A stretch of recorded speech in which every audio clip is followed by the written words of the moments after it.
I recently decided to be productive and clean my PC internally. It was time to free up some space and delete some visual material.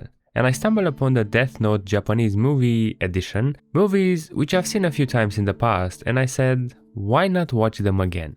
The productivity had to end at some point. And it reminded me of how amazing a live-action adaptation can be when it's backed by people who really care about it, even on a low budget, which these movies have a low budget.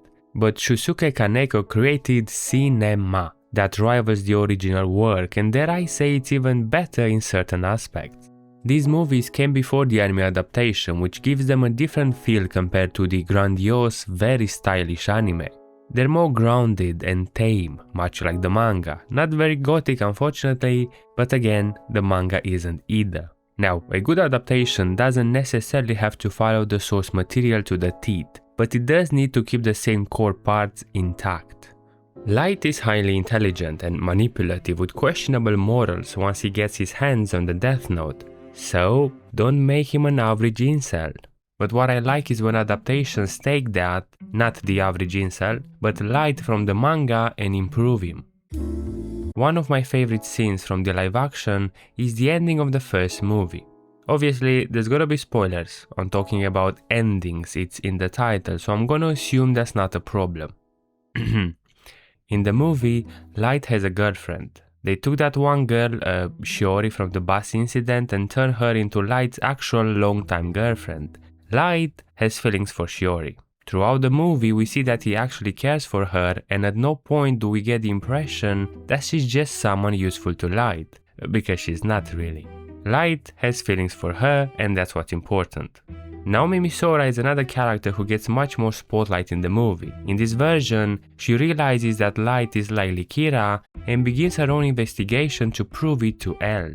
And she does quite a good job because in the climax of the first movie, she uses Shiori to lure Light into a museum that's being watched live on cameras by L and the task force. She holds Shiori at gunpoint and threatens to fire unless Light reveals his identity. It's such a well-built tense scene. Shiori gets away from Naomi, but Naomi shoots her, and then herself because that wasn't the outcome she expected. And in this moment Light is devastated, and we have no reason to believe that he isn't, nor does L or the task force who saw everything live. But in a magnificent plot twist, it turned out that Light orchestrated everything. He used the Death Note to control both Naomi and Shiori. He figured out Naomi's name to her fiancé and made her kidnap Shiori to a place where Naomi could get a live confession from Light. He also wrote Shiori's name in the Death Note and wrote that she'd get killed by an accidental gunshot. Because Light set it up so that only Naomi had a gun, since no ordinary person in Japan carries a gun, it was the only possible outcome. All according to the plan. Keikatsu. That's such an interesting way to create another impactful scene while staying faithful to the Note rules. Because remember, the Note cannot be used to kill a third party, but if you write the name of the third party, well, you can. The reason this scene is impactful is because up until this point in the story, Light hasn't sacrificed anyone he knew, let alone someone close to him. It's the point of no return. And he is so proud when he explains his plan to Ryuk, that even he tells Light, "You are the devil." Of course, this whole plan's purpose was for Light to get the green light to join the Kira investigation. Since L and the task force witnessed what happened, they no longer had a reason to suspect Light. And Light also had a solid reason to get revenge on Kira. His girlfriend died because of him, Light wants to bring him to justice. And this is what kickstarts the second movie, which comes with its fair share of changes. For starters, it ends with the conclusion of the Kira investigation. So, when L goes to sleep. Permanently. Of course, there's no Nier, Mello, Mikami or the entirety of the Yotsuba group. Instead, the third Kira is replaced by an employee of the Sakura TV. It still keeps the same timeline of events, just with different characters, but nothing of significance is lost. Obviously, the most significant change, and the one I want to talk about, is the ending. In this version, L takes the W. Kind of. L takes a page of Nier's book, although Nier is not even mentioned in this movie, thank God, and switches one of the Death Notes with a fake one. But for his plan to work, he needed to write his own name in a Death Note to prevent anyone from killing him before the plan succeeded. I love this version of the ending. Now, the rest of the ending plays out more or less in the same sequence as in the manga. Although instead of a warehouse, we are in the task force headquarters, Soichiro is alive and here to confront Light, and Misa is here too, enchanting presence. But the heart of the original ending is still intact, even slightly improved, I'd say. In the manga, Light loses because Mikami made a mistake and didn't follow the plan. You could argue that this was a mistake on Light's part, and you wouldn't be wrong. After all, Light chose to trust Mikami, but in the movies, Light loses because he is afraid of dying.